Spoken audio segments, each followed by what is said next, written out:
Shalom, shalom, bien-aimés de Dieu, demeurez bénis depuis chez vous. Que le Seigneur vous bénisse, qu'il vous comble au nom puissant de notre Seigneur Jésus. Aujourd'hui encore est un jour béni. Nous sommes là, inspirés par le glorieux Saint-Esprit, partager un message d'exhortation si vous voulez un enseignement avec vous. Amen. Et tout cela constitue à l'avancement du royaume de Dieu, booster la foi d'un bien-aimé, du peuple de Dieu, des serviteurs de Dieu. Alléluia, car il est dit que le fait aiguise le fait. Que Dieu vous bénisse.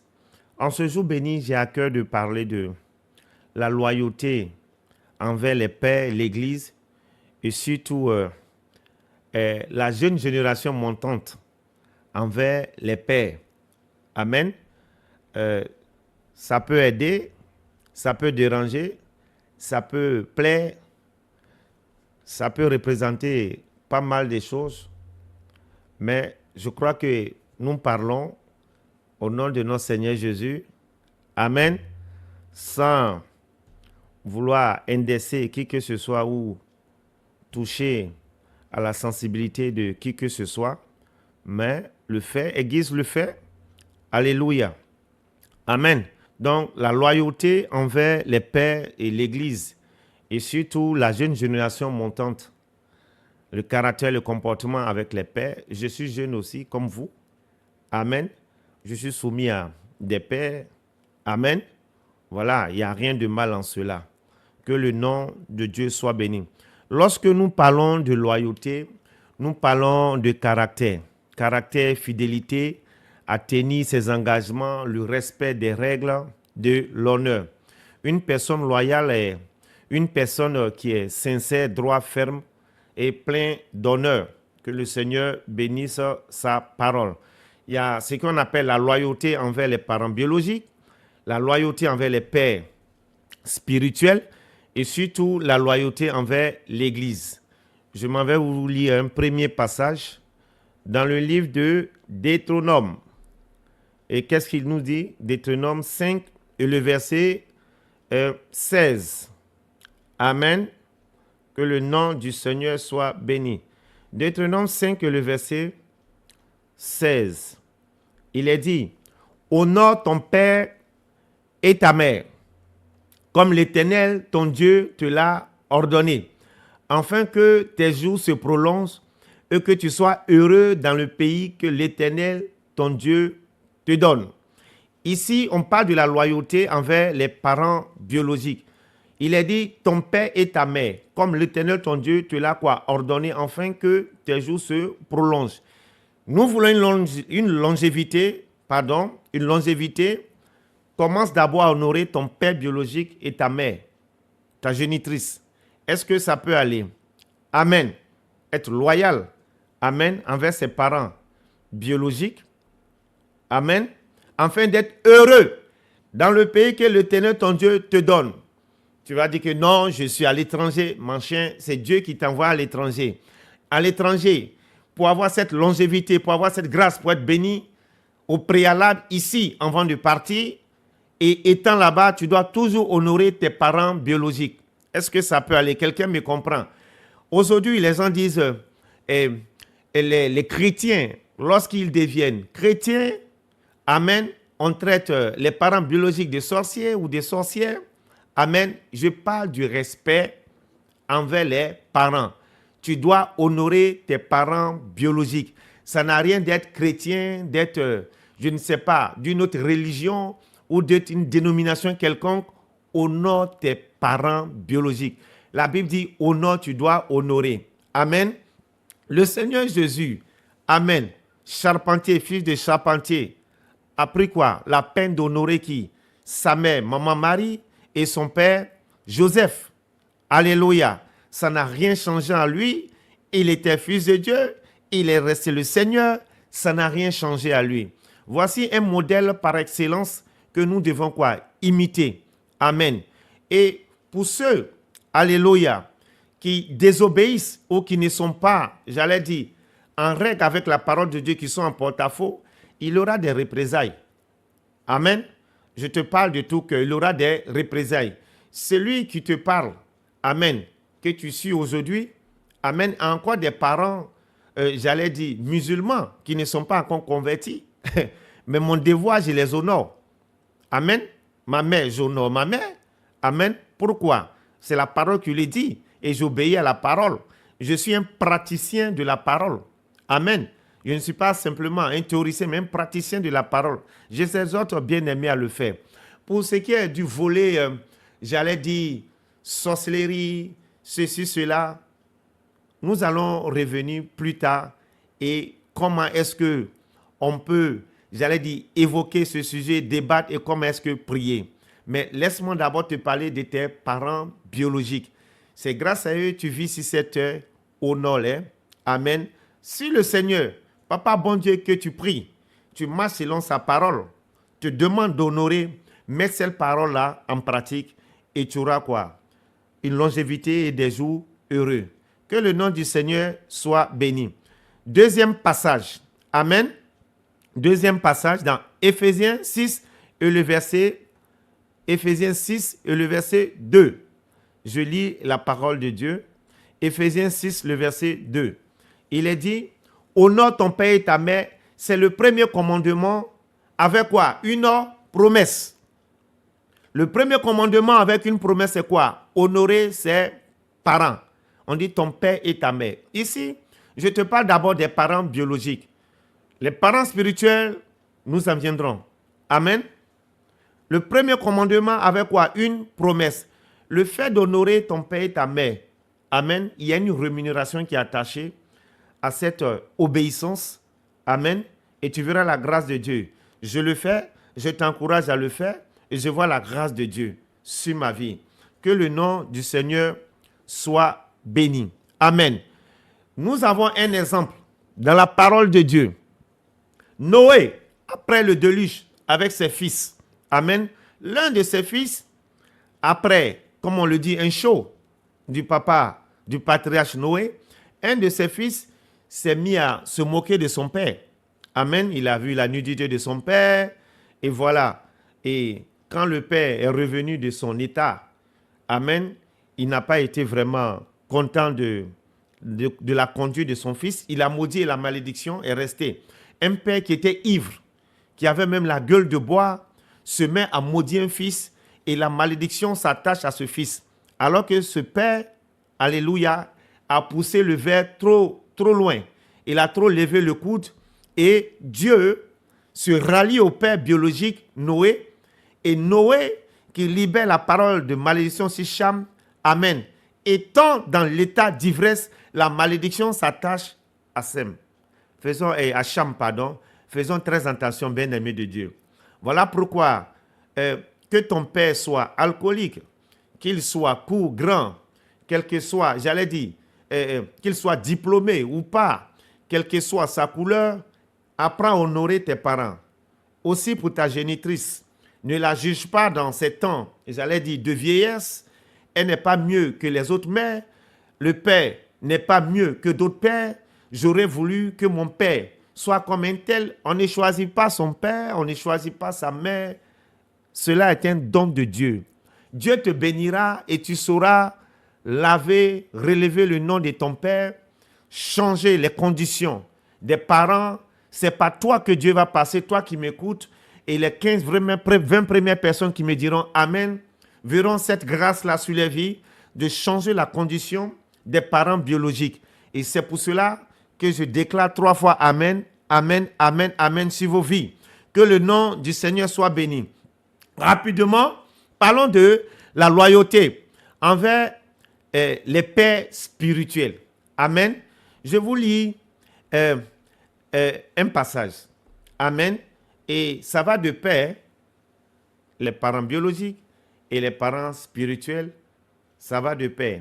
Vous savez, nous avons aujourd'hui des orphelins, orphelins de père et de mère, alléluia, qui ont pris des pères spirituels comme père biologique et comme père spirituel.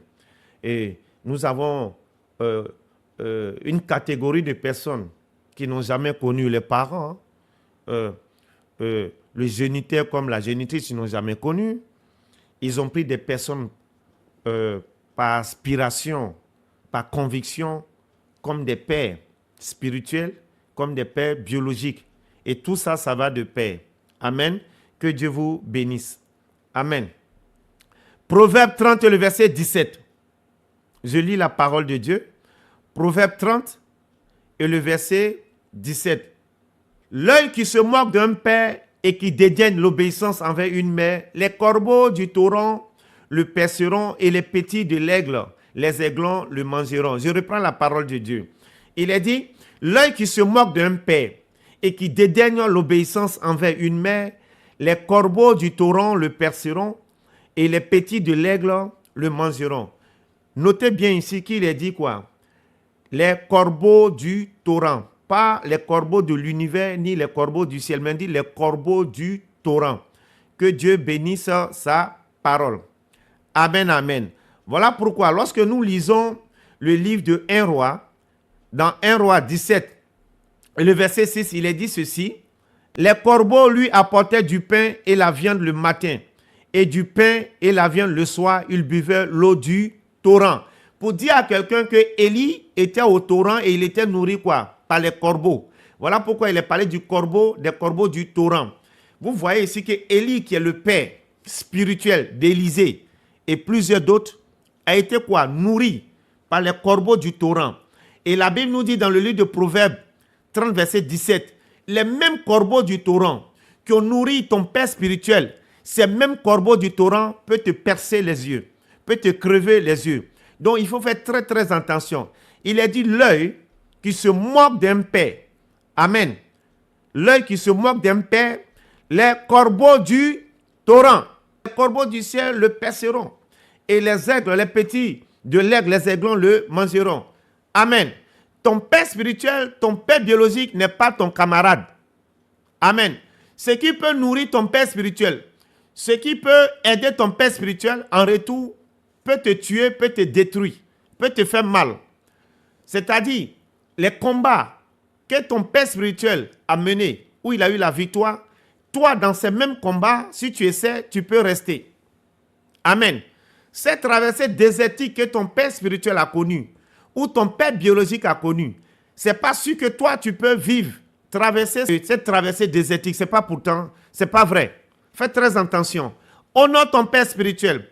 Honore ton père biologique. Respecte-les. C'est très important. Amen. Ce qui va t'éviter pas mal de combats. La Bible dit, mène le bon combat de la foi. Il y a des combats inutiles que nous devons éviter. Cela n'a pas de sens. C'est pour accuser des retards. Menez le bon combat de la foi. Honorez les pères biologiques, nos génitrices, honorez les pères spirituels. Les pères spirituels, nous allons nous attarder parce qu'il y a beaucoup à dire. Amen. Dans Malachie 1, le verset 6, c'est un enseignement. Hein? Malachie 1 et le verset 6. Qu'est-ce qu'il est dit? Un fils honore son père et un serviteur son maître. Un fils honore son père et un serviteur son maître. Si je suis père, où est l'honneur qui m'est dit? Si je suis maître, où est la crainte qu'on a de moi? Amen. Dit l'Éternel des armées. Un fils honore son père et un serviteur son maître. Amen. Un serviteur n'a pas d'héritage. Le fils qui honore son père a un héritage.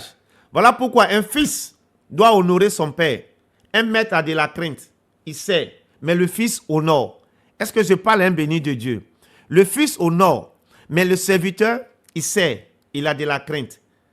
Parce que le fils va hériter. Mais le maître, le serviteur, juste une récompense.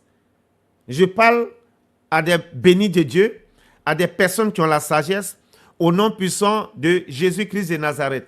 Amen. Voyez aujourd'hui la jeune génération montante. Amen. Quand on parle de père spirituel, c'est comme des fourmillements dans le corps. Je vous donne un passage et nous allons essayer de développer cela ensemble. Dans 1 Samuel 25 et le verset 10. Amen. 1 Samuel 25, verset 10. Regardez ce que Nabal répond aux serviteurs, aux envoyés de David. Amen.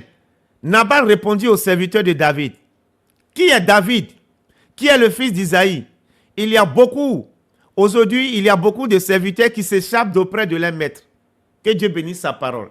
Il y a beaucoup de serviteurs qui s'échappent auprès de leurs maîtres. Vous savez, les gens n'aiment pas des pères spirituels qui sont un peu durs, qui disent la vérité, qui veillent sur l'âme de leurs fils spirituels, qui ont un œil regardant sur les églises, leur comportement. Amen. La jeune génération montante aujourd'hui, elle est pressée. La jeunesse est pressée. Les pères que Dieu a mis devant nous, nous ne pourrons pas, j'allais dire, transcender ces pères-là et devenir des pères. Dieu est un Dieu d'ordre. Dieu n'est pas un Dieu de désordre. Dieu va toujours te mettre sous quelqu'un pour que tu apprennes. Tu aies de l'expérience. Et toi, fils, bientôt demain, tu deviendras père.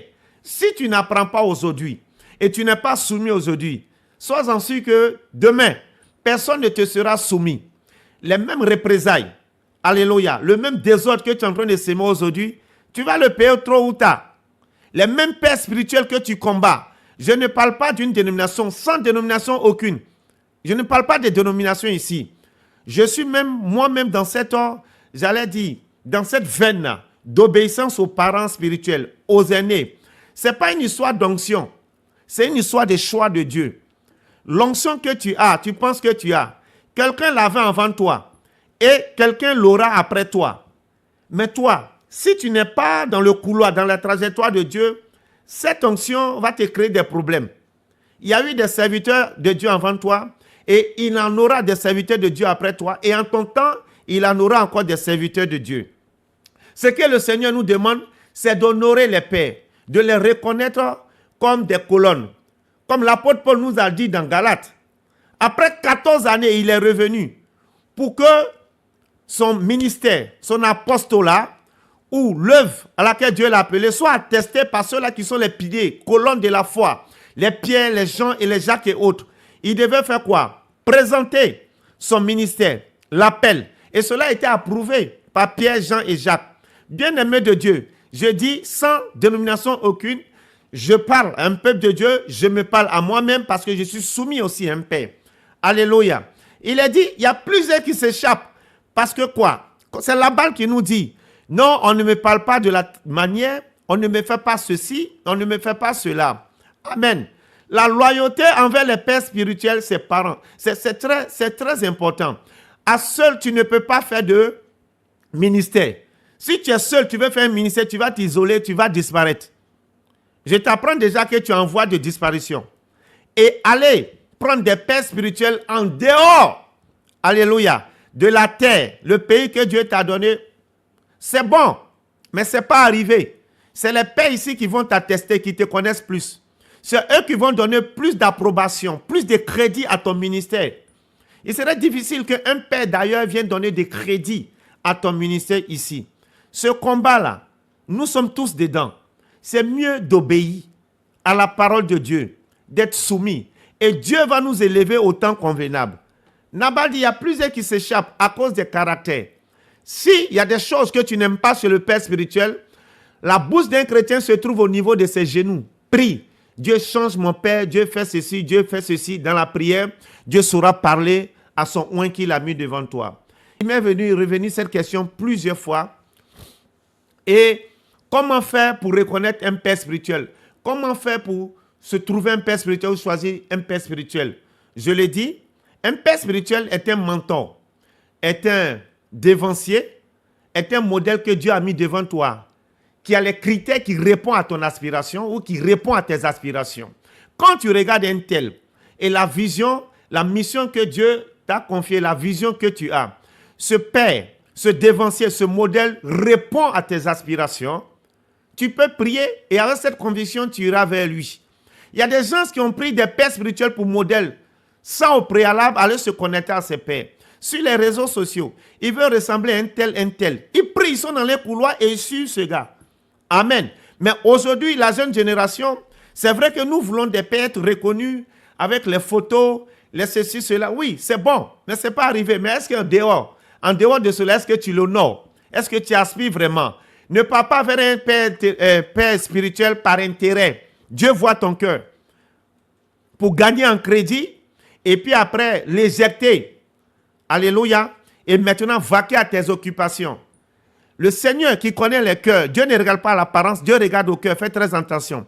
Si tes motivations ne sont pas bonnes, tu peux te mentir à toi-même, mais tu ne peux pas mentir à Dieu. Tu peux profiter de ce Père spirituel, mais ce n'est pas pour longtemps. Tout sera mis à nu. Alléluia. Amen. Donc, restons fidèles, soyons des personnes loyales, des gens loyaux attachés au Père spirituel.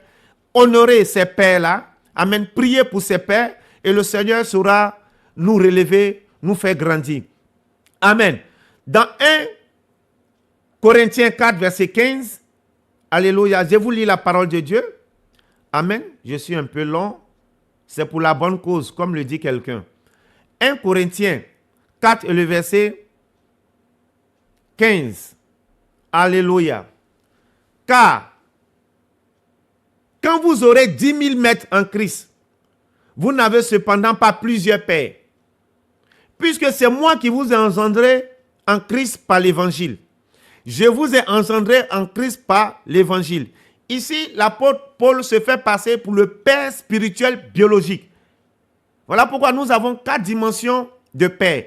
Il y a le père spirituel biologique, père spirituel repère, père spirituel maître et mentor.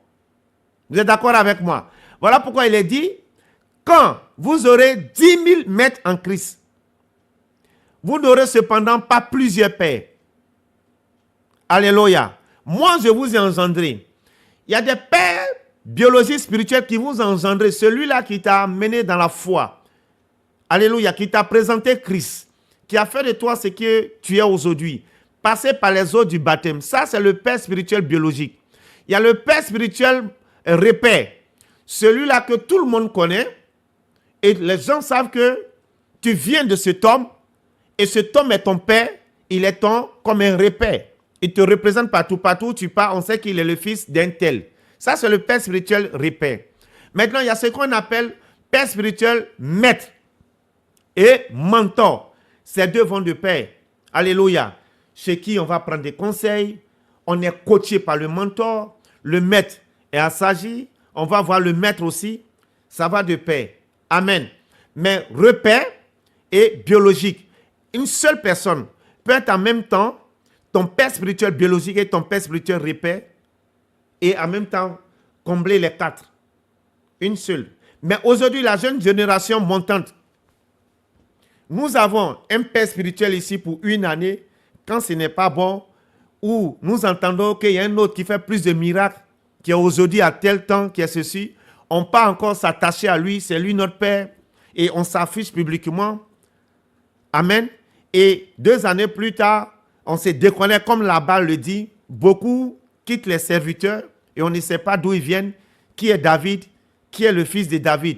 Et il y a d'autres même qui ont père spirituel simplement pour 3 mois, d'autres 1 année, d'autres 2 ans. Bon, de toi à moi, frère, je ne sais pas ce que tu cherches. Alléluia. Essaie de revoir un peu ta vie. Amen. Que le nom du Seigneur soit béni. Que le nom du Seigneur soit béni. Nous y reviendrons les prochaines fois si ce message-là, alléluia, en 30 minutes, en 40 minutes, il serait difficile, amen, de parler de ça. Pour finir, en ce jour béni, je voulais parler de la loyauté envers l'Église. Alléluia. Jérémie 48, verset 10 dit, « Maudit soit celui qui fait l'œuvre de Dieu avec négligence. » Alléluia. Maudit soit celui qui fait l'œuvre de Dieu avec négligence. Beaucoup de gens viennent dans l'église. Alléluia. Par quoi? Des miracles, des témoignages. Ces personnes viennent, ce n'est pas pour rester. Ils viennent par, j'allais dire, par curiosité. Et pour recevoir seulement leurs besoins et repartir. Ces personnes ne sont jamais heureuses dans les églises. Parce qu'elles ne veulent pas s'investir dans ces gens d'église. Dans l'église locale, elles ne veulent pas s'investir. Elles sont là pour juger, critiquer. Elles ne sont pas dans des départements, rien. C'est des personnes de la trempe de Ananias et Saphira qui n'avaient pas d'amis, qui étaient dans l'église pour les intérêts, qui ne veulent pas servir Dieu, qui ne veulent pas la main à la pâte, que le royaume de Dieu avance ou pas, au niveau de la chorale, au niveau du groupe musical, quel que soit le département, rien. Seigneur, voici mon besoin, bénis-moi. Cette vie chrétienne est une vie chrétienne maussade. il n'y a pas de vie, il n'y a pas de joie. Dieu ne t'a pas appelé à chauffer les bancs de l'église ou à regarder les 4 murs. Quelqu'un qui ne marche que ça, comme ça, pour des miracles dans les églises, ne peut pas avoir une église, ne peut pas t'épanouir. Tu ne peux pas jouir de la vie spirituelle. Tu ne peux pas t'épanouir dans une église. Une église, c'est comme, j'allais dire, comment fréquenter une église? C'est comme, pendant l'année scolaire, quelqu'un cherche une école, une université pour son fils. Tu fais des renseignements, des richesses. Ici, voici les filières. Telle équipe, telle école est de renom. Voici le taux de réussite. Voici. Lorsque tu épouses cette vision et tu vois ce genre de trucs qui te plaisent, avec les caractéristiques et, j'allais dire, la vie de cette école, le sérieux qui se passe dans l'établissement, tu vas inscrire ton fils. Et c'est pareil comme ça dans une église. Amen. Et tu cherches une église et tu te laisses conduire par le Seigneur. Je ne fais pas faire de publicité d'une église. Je ne sais même pas comment ça se fait. Mais si tu cherches, tu trouveras une église où tu vas rester et servir Dieu. C'est très important. Tu ne peux pas faire du nomadisme spirituel. Amen. Tu dois trouver une église, t'asseoir, servir Dieu et t'épanouir, toi et ta famille. Que le nom du Seigneur soit béni. Pour finir, dans Luc 16. Amen. Luc 16. Je finis là. Luc 16, 10. Amen. Je lis la parole de Dieu. Qu'est-ce qu'il est dit? Celui qui est fidèle dans les moindres choses, l'est aussi dans les grandes. Et celui qui est injuste dans les moindres, l'est aussi dans les grandes. Si donc vous n'avez pas été fidèle dans les richesses injustes, qui vous confiera les véritables? Alléluia. Verset 10. Si vous n'avez pas été fidèle à ce qui est à autrui, qui vous donnera ce qui est à vous? Alléluia. Béni de Dieu, Dieu parle de la fidélité dans l'église. Amen. On ne peut pas tromper Dieu. Tu peux tromper le pasteur, tu peux tromper le prophète, tu peux tromper ton entourage. Mais à Satan, tu ne peux pas tromper Satan. Satan te connaît, il sait que tu sais et tu ne peux pas tromper Dieu. Soyons fidèles dans les petites choses. Engageons-nous. On dit n'abandonnez pas votre assemblée. Aujourd'hui, on a un problème de caractère. On a un problème de caractère. Dès que dans l'église, un message sort, une personne va se voir visée par ce message, elle plie ses bagages, elle casse tout et part. Non, ça c'est un problème de caractère. Amen. Même dans nos familles à nous. Amen. Des familles dans lesquelles nous sommes, c'est pas, j'allais dire, le beau jour tout le temps. Souvent, on sert entre frères et sœurs. Alléluia. Souvent, même leurs parents sont un peu durs. Ils crachent les vérités.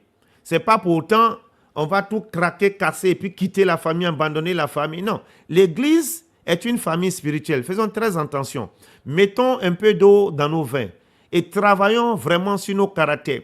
Je parle à des jeunes femmes. Je parle aux jeunes filles. Je parle aux jeunes gens. Je parle à une catégorie de personnes. Un peu d'eau dans nos vins. Notre caractère difficile va nous éloigner de l'église, va nous éloigner de nos propres sœurs. Alléluia, de sang, des frères de sang. De voir, je connais même des gens qui se retirent carrément de leur propre famille. Il y a un problème de caractère. Voilà pourquoi le Seigneur va prendre le temps qu'il faut pour te tailler. Tailler ce caractère-là, tailler cette pierre-là pour avoir une bonne pierre. Que le Seigneur vous bénisse. Soyez des gens loyaux. Dieu cherche des personnes loyales envers les parents biologiques, envers les parents spirituels et surtout fidèles à l'assemblée, fidèles à l'église. Que Dieu vous bénisse. C'était juste un enseignement. Et je sais, par la grâce de Dieu, amen, que chacun a tiré un peu des leçons, y compris moi-même, je ne suis pas exclu. Que le Seigneur vous bénisse, que le Seigneur vous comble, que sa grâce soit avec vous et que la faveur et la grâce de Dieu vous accompagnent tout au long de ce mois. Au nom invincible de notre Seigneur Jésus, j'ai ainsi prié. Amen, amen et amen.